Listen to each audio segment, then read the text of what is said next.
اور میں یہ نہیں کہہ رہا کہ اس ایک سال میں ہماری جو ذمہ داری تھی، میں سمجھتا ہوں کہ اس مخلوط حکومت نے حتی الامکان کوشش کی.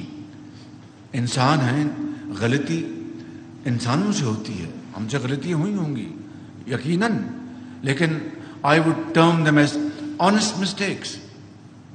لیکن جان بوجھ کر قومی خزانے میں اپنا وہاں پر خیانت کرنا یا اس طرح کے اور معاملات آپ میرے سامنے کوئی ایک رکھ دیں، میں اس کی انکوائری کروں گا اور قوم کے سامنے لے کے آؤں گا.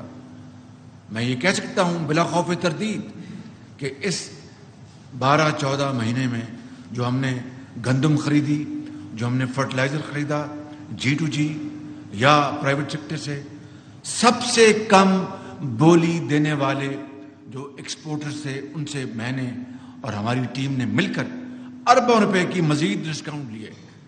یہ ریکارڈ کا حصہ ہے. تو کہنا چاہتا ہوں کہ بدترین سیلاب آئے، اس میں پوری ہماری توانائیاں خرچ ہوئیں.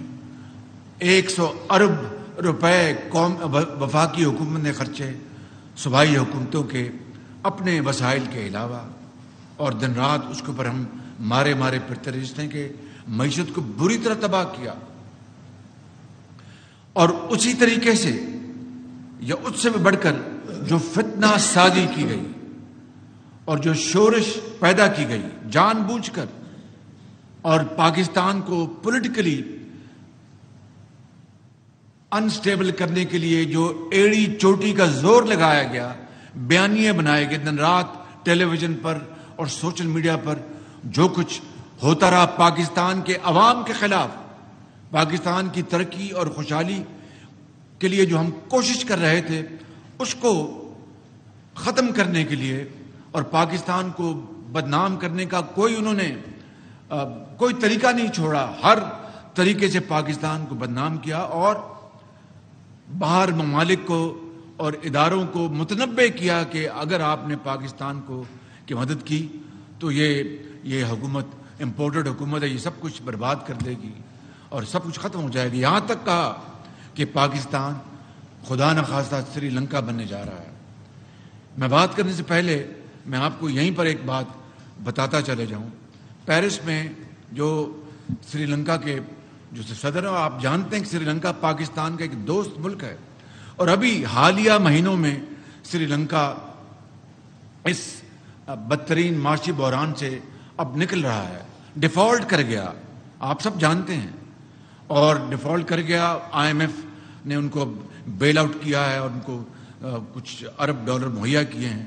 تو پیرس میں جو IMF کی جو MD تھی، ایک ہم کانفرنس میں موجود تھے، تو وہ سری لنکا کے صدر رنیل جو ہیں منسنگے، وہ میرے پاس آئے، وکرم منسنگے، اور مجھے کہا کہ شہباز شریف صاحب وہ IMF کی MD بیٹھی ہیں، آپ کی ان کی ملاقاتیں ہو چکی ہیں، میں نے ایک اور میٹنگ کا انتظام کیا ہے.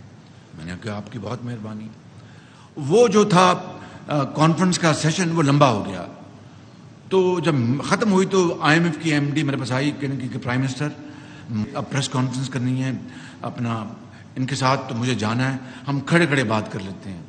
مجھے سری لنکا کے صدر نے کہا ہے کہ سری لنکا بہت بری حالت سے گزرا ہے، یہ اپنا خدا کر کے پاکستان کو ان حالات کا سامنا نہ کرنا پڑے. اب آپ بتائیں کہ یہاں پر دوست نما دشمن پاکستان کو سری لنکا سے دوچار کرانا چاہتے تھے حالات سے، اور سری لنکا کا صدر جو ہے وہ دوست بن کر پاکستان کے لیے ان کو IMF کے MD کو اچھے الفاظ کہہ رہا ہے. آپ بتائیں کہ اس کے بعد ملک دشمنی کی بدترین مثال کوئی اور ہو سکتی ہے؟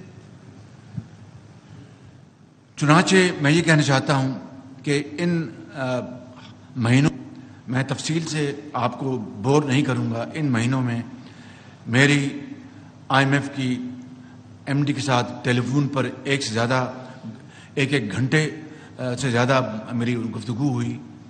ہم نے خطوط ایکسچینج کیے. اسحاق ڈار ان کی ٹیم نے بڑی ارکریزی سے سارے فیکٹس مہیا کیے، ساری شرائط جو پوری کرنے کے لیے بھرپور کوشش کی. اسٹیٹ بینک نے اپنا حصہ ڈالا. ہماری اس کولیشن حکومت کے جو متعلقہ ادارے ہیں انہوں نے پوری کنٹریبیوشن کی ہے. لیکن اس کے باوجود بھی بات نہیں بن رہی تھی.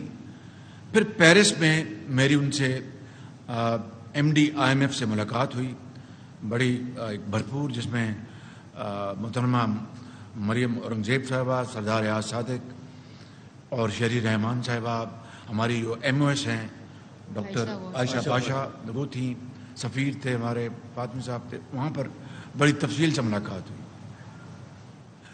انہوں نے یہ مجھے کہا کہ پرائم منسٹر وقت بہت گزر گیا ہے, 30 جون اب چند دن رہ گئے ہیں, بہت مشکل ہے اب معاملات کو. میں نے ان سے کہا کہ دیکھیں ہم نے کون سی شرط آپ کی نہیں مانی, ہم نے ہر چیز حتی الامکان, ہم نے اپنا جو پولیٹیکل کیپٹل ہے جو اس کولیشن حکومت نے وہ اپنا داؤ پہ لگا دیا. نواز شریف صاحب نے اپنا سرمایہ داؤ پہ لگا دیا, میں نے, میری پارٹی نے, اور دوسری پارٹیاں جو کولیشن میں ہیں حصہ درجہ بدرجہ, سب نے اپنا سرمایہ گوا لیا, صرف اس لیے کہ ہم پاکستان کو نہ صرف ڈیفالٹ نہ ہونے دیں بلکہ پاکستان کی معاشی استحکام کے لیے کڑے اور کڑوے فیصلے ہم نے کیے.